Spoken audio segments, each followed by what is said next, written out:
வணக்கம். Welcome to VV trading consultancy. Last வீடியோவில் சொல்லியிருந்தோம் Nifty, bank Nifty, Ipca lab, Gujarat gas limited 4 script சொல்லியிருந்தோம். இதில் வந்து நமக்கு நிஃப்டி இன்றையில் பேங்க் நிஃப்டி வந்து நம்மளோட R1 R2 ரேஞ்சுக்கு மேலே நல்லா மூவிங் கொடுத்துருச்சு. அதில் வந்து பார்த்தோம் அப்படின்னா ஒரு 200 பாயிண்ட் பக்கமாக நம்ம ப்ராஃபிட் எடுத்திருக்கோம். இப்கா லேப் வந்து நம்ம சொன்ன ரேஞ்ச் வரல, ஆனால் நம்ம சொன்ன டார்கெட் நியர்பை வந்துருச்சு. அதாவது நம்ம பை சொன்ன ஒரு அரௌண்ட் ரேஞ்ச் வந்து இருந்தது அப்படின்னா நம்ம பை பண்ணியிருப்போம். நாம் சொன்ன ரேஞ்ச் வராமல் அப்படியே மேலே மூவ் ஆயிடுச்சு. குஜராத் கேஸ் வந்து நம்மளோட செல் பிலோ லெவல்ஸில் இருந்தோம், அந்த ரேஞ்ச் பிரேக் அவுட் ஆகலை. ஸோ அதிலையுமே நம்ம என்ட்ரி எதுவும் இல்லை. நாளைக்கு ட்ரேடிங்க்கான ஸ்கிரிப்ட் பார்த்தோன்னா நிஃப்டி, பேங்க் நிஃப்டி, பிஎஃப்சி இந்த 3 ஸ்கிரிப்ட்டுக்கும் லெவல்ஸ் என்னங்கிறது பார்க்கலாம். நிஃப்டி பார்த்தோன்னா R1 R2 25,346, 25,369, S1 S2 25,202, 25,176. Market வந்து ஒரு சைட்வேஸ் மூவ்லேயே ரெசன்ட் ஜோனில் தான் க்ளோசிங் நடந்திருக்கு. இப்போ லாஸ்ட்டு 3 டேஸாகவே அதே ஜோனில் தான் ட்ரேட் ஆகிட்டுருக்கு. ஸோ நாளைக்கு வந்து ஒரு ஒன் சைடு மூவ் எதிர்பார்க்கலாம் நிஃப்டியிலேருந்து. அதாவது R1 R2 ரேஞ்சுக்கு கீழே ட்ரேட் ஆச்சு அப்படின்னா நம்ம செல்லிங் சைடு எடுத்துக்கலாம். R1 R2க்கு மேலே க்ளோசிங் இருந்தது அப்படின்னா பையிங்க்கு எடுத்துக்கலாம். ஸோ லைவில் எப்படி இருக்குங்கிறதையும் வெயிட் பண்ணி பார்ப்போம். பேங்க் நிஃப்டி பார்த்தோன்னா R1 R2 51,685, 51,720, S1 S2 51,390, 51,324. Market வந்து R1 R2 ரேஞ்சுக்கு மேலே தான் க்ளோசிங் நடந்திருக்கு. ஓவர் புல்லிஷாக தான் இருக்குது. எகைன் வந்து நம்மளோட R1 R2 ரேஞ்ச் வந்தது அப்படின்னா ஒரு பையிங்க்கான சான்சஸாக எதிர்பார்க்கலாம் இந்த பேங்க் நிஃப்டியில்.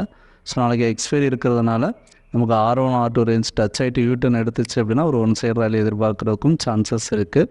ஸோ வெயிட் பண்ணி பார்ப்போம்.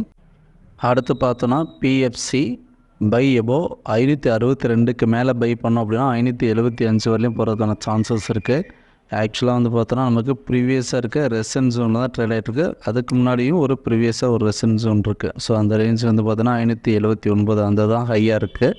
அதுக்கு முன்னாடி உள்ள ஜோனோட ஹை வந்து பார்த்திங்கன்னா 562, 50. ஸோ அந்த ஜோன் தான்.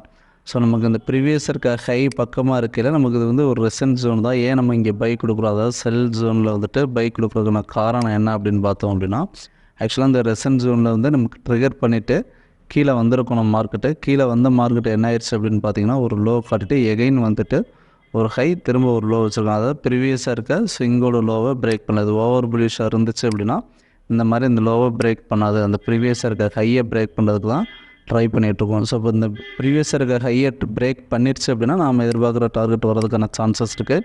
இன்கேஸ் அந்த எபோ லெவல் பை எபோ லெவல் 562க்கு மேலே வராமல் மறுபடியும் வந்து ப்ரீவியஸ் இருக்க லோ 540க்கு கீழே ட்ரேட் ஆகிடுச்சு அப்படின்னா ஒரு பெரிய செல்லிங் எதிர்பார்க்கலாம்.